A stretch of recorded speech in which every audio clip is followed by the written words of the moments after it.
வணக்கம் நண்பர்களே, என் வாழ்க்கை பயணம் சீரீஸ்ல ஐயோ இது போன வாரம் செஞ்ச வியாபாரமாச்சு. இந்த விளாகோட பேர் சொல்றேன், கேட்டுக்கோங்க. 100 நாள்ல 20 கிலோ குறைக்கிறதுல இது நாள் 2. இன்னைக்கு அதுல ஒரு அற்புதமான ஓய்வு நாள். நான் இன்னைக்கு வேலைக்கு போனேன். ஏன்னா கடைசி 3 நாளா நான் வேலைக்கு போல. ஏன்னா கடைசி 3 நாளா உடம்பு சரியில்லை. அதனாலதான் முதல் விளாக் போட்டு 3 நாள் கழிச்சு 2வது விளாக் போறேன். சரி, பிளாஷ்பேக் சீன் எல்லாம் கட் பண்ணிட்டு இன்னைக்கு என்னன்னா நடந்துச்சுன்னு சொல்றேன். இன்னைக்கு காலைல 5:30 மணிக்கெல்லாம் எழுதுக்கணும். எழுந்த உடனே மேல வீட்டுக்கு வந்துட்டு ஃப்ரெஷ் அப் ஆயிட்டு வண்டியை எடுத்துக்கின்னு ஜிஹெச்சுக்கு கிளம்பிட்டேன். ஏன்டா ஜிஹெச்சுக்கு என்ன கதை கேட்டீங்கன்னா, எங்க அப்பாவை அட்மிட் பண்ணிக்கிறோம். ஏன்னா அவர் ஒரு டயபெட்டிஸ் பேஷண்ட். இன்னைக்கு சண்டேன்றதால ரோட்டோரமா ஒரே மீன் கடையும் கறி கடையும் ஃபுல்லா ஆட்கள் ரொம்ப வலிஞ்சுன்னு இருந்தாங்க. நான் காலையில போகும்போது யோசிச்சுன்னு தான் போனேன். சரி, இன்னைக்கு நான்வெஜ் எல்லாம் சுத்தமா இருக்காது, ஏன்னா மாச கடைசி பட்ஜெட் ப்ராப்ளம். பட் அப்படி நடக்கவே இல்லை.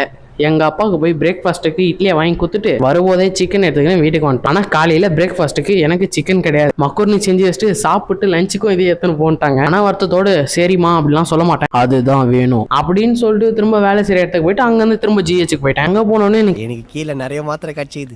அப்புறம் எங்க அம்மாக்கு டீ வாங்கி கொடுத்துட்டு நானும் டீயை குடிச்சிட்டு திரும்ப வேலை செய்யறதுக்கு வந்து காஞ்சனா படத்துல வர மாதிரி பேய் காத்து அடிச்சிச்சு. மேகத்தை பாக்குறதும் மரத்தை பாக்குறதும் இயற்கையை ரசிக்கிறது. என் ஃப்ரெண்டு என்கிட்ட வந்து கேட்கறான், சூரியன் மறையிற நேரத்தை தாண்டா எல்லாரும் இயற்கை அழைப்புக்கு ஒதுக்குவாங்க, அந்த இன்ஃபர்மேஷன் சொல்லிட்டு அவன் காணாம போயிட்டான். எனக்கு தெரிஞ்சு அவன் தான் அந்த டார்க் நைட் நெவர் ரைசஸ்ன்னு நினைக்கிறேன். அதுக்கப்புறம் ஹாஸ்பிட்டல்ல இருக்கிறவங்களுக்கு டின்னர் வாங்கி தரணும். டின்னரை வாங்கிட்டு லிஃப்ட்ல போயினுக்கிறேன். லிஃப்ட் முதல் ஃபுல்லே ஸ்டக் ஆகி நின்றுச்சு. உள்ள இருந்த 2 அக்கா பயந்துட்டாங்க, நான் சிரிச்சுன்னு இருந்தேன். அதுக்கப்புறம் வீட்டுக்கு தேவையான பொருள் எல்லாம் வாங்கினு வீட்டுக்கு வந்து பார்த்தா என்னோட அண்ணன் நான் ரொம்ப நாளா சஜஸ்ட் பண்ணியிருந்தேன் துரேந்தர் படத்தை பார்த்தேன். நானும் அப்படியே படம் பார்க்க உக்காந்துட்டேன். அப்படியே டின்னரை சாப்பிட்டு 4 முடிச்சுக்கினேன். டொமே